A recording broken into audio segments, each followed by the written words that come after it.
Sim, nesse vídeo aqui eu quero falar sobre a crise de representatividade dos servidores e as suas entidades. Em 5 segundos, não sai daí.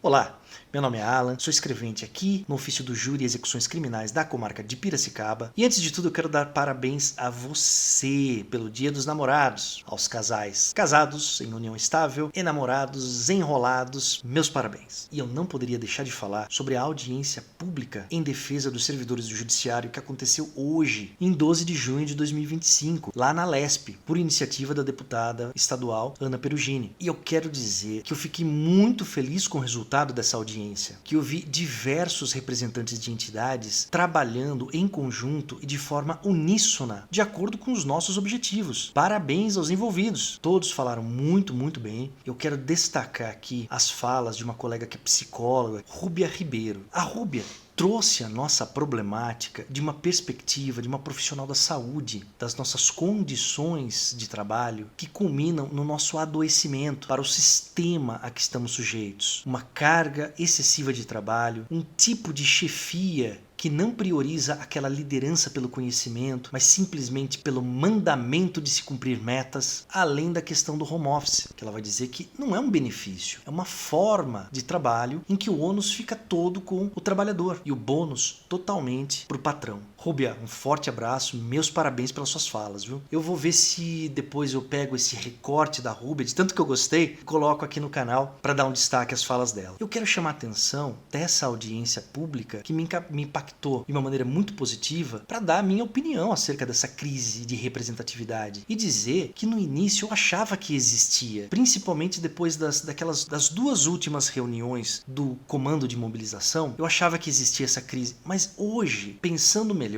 eu acredito que não, porque nós podemos até encarar as coisas de maneira divergente, mas quando a coisa é para valer, como aconteceu hoje com a exposição que nós tivemos na audiência pública, o desempenho dos representantes é excelente, é isso que nós precisamos. E eu tenho acompanhado os grupos e lido coisas do tipo, olha, se nós não tivéssemos tantas associações, nós não teríamos tantos problemas, tantos rachas. Eu particularmente discordo. Por que eu acho que nós temos tantas associações? Pela própria razão de ser das associações. Elas representam os interesses dos seus membros, não necessariamente os interesses de toda a categoria. A proposta constitucional e legal das associações não é que elas sejam representantes de categorias de trabalhadores. Elas até podem ser, mas essa não é a principal finalidade delas. Então, se os interesses de um determinado grupo de pessoas, de um determinado lugar, for num determinado sentido, essas pessoas se associam para terem melhores oportunidades de materializar aquilo que elas entendem que seja o certo a ser feito. E o que nós passamos aqui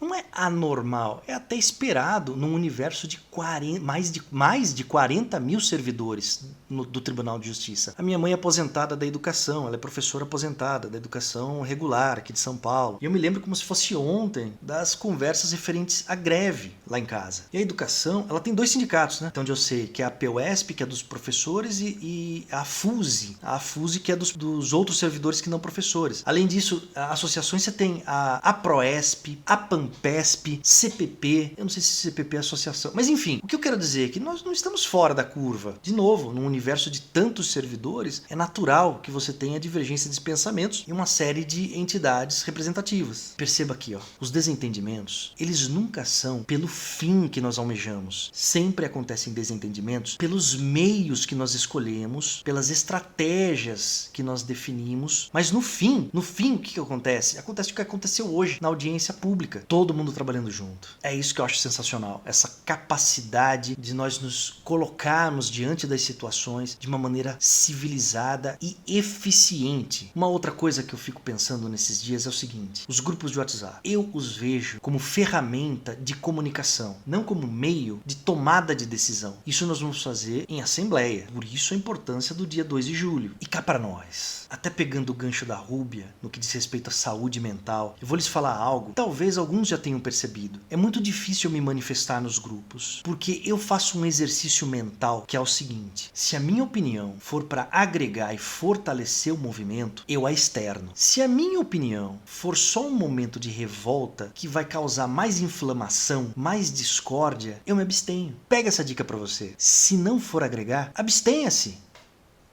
daquilo que nada agrega para o movimento. Pense nisso. Para encerrar esse vídeo, eu queria trazer uma notícia que foi veiculada nos grupos ali na primeira semana da greve, que eram os esforços das associações de magistrados para a aprovação de uma lei que consideraria a atividade da magistratura como atividade de risco. E no fim das contas, o que aconteceu com isso? Nós falamos sobre isso e que fim deu? Vocês sabem que fim deu? Vou mostrar para vocês. Olha aqui, meus queridos, foi aprovada essa lei. Tem uma notícia aqui, ó, da Associação dos Magistrados Brasileiros.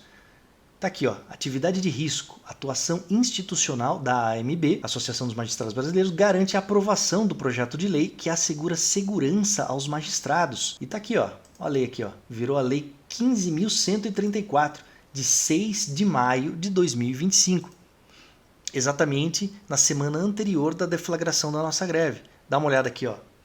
Altera o decreto-lei, o Código Penal, altera a Lei dos Crimes Hediondos e também a Lei Geral de Proteção de Dados Pessoais para reconhecer como atividade de risco permanente, olha lá, as atribuições ao Poder Judiciário, ao MP e à Defensoria e garantir aos seus membros e aos oficiais de justiça medidas de proteção e por aí vai.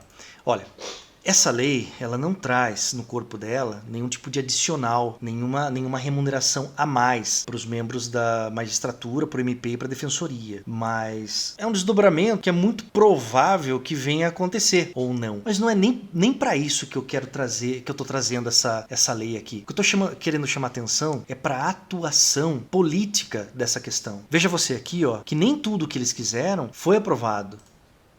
Olha, o artigo 1º, 2º foi vetado, tá aqui o artigo 4º, o inciso 1 foi vetado, teve vários dispositivos vetados aqui na lei. Então, isso quer dizer o quê? Que é um jogo político. Você se mobiliza, você conversa, você elabora projetos, você vai para o legislativo, lá você apresenta, lá se discute, lá se faz alterações, vai para o responsável sancionar a possibilidade de vetos, ou seja, é uma luta, meus queridos. É sempre luta, nunca vem de graça. Por isso, eu coloco aqui na descrição desse vídeo o link para a assembleia virtual que nós vamos ter no dia 14, sábado, depois de amanhã, às 10 horas da manhã, porque lá nós vamos votar, inclusive no projeto do Daniel Paiva, plano de cargos, carreiras e salários, a tabela que ele idealizou. Nós vamos votar para ver se ela vai para pauta prioritária. Se for para pauta prioritária, vai ser mais um item a ser discutido no dia 2 de julho. Se não for, vida que segue. Então é isso. No vídeo de hoje era o que eu tinha a dizer. Forte abraço, colega Alan, aqui de Piracicaba.